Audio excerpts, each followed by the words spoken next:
DSWD muling nagpaalala sa OSCA Region 1 na bawal muna ang anumang aktibidad ngayong may pandemya.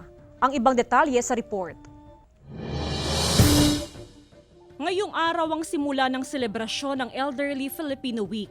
Nakagawian na sa ganitong selebrasyon ay nagtitipon-tipon ang mga senior citizen para sa iba't ibang aktibidad gaya ng Zumba.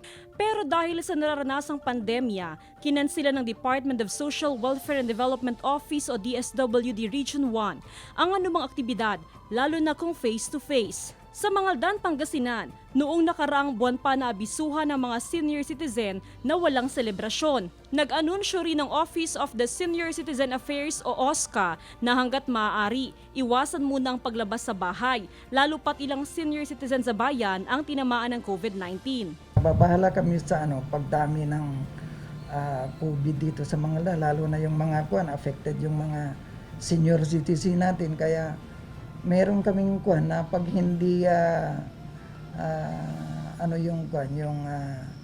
hindi masyadong kailangan na pumunta dito sa opisina, huwag nang pumunta.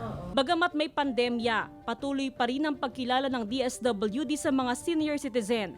Kaya naman kasabay ng selebrasyon ng Elderly Filipino Week, mismo ang DSWD ang bibisita sa mga senior citizen. Kami po ang pupunta sa kanilang mga bahay, at mayroon din kami mga simultaneous na bibigyan ng 100,000 para sa centenarian. So meron po tayo 10 na nakaschedule, no? Kasama si Daryl Peralta, Jasmine Gabriel Galban, Balitang Amianan.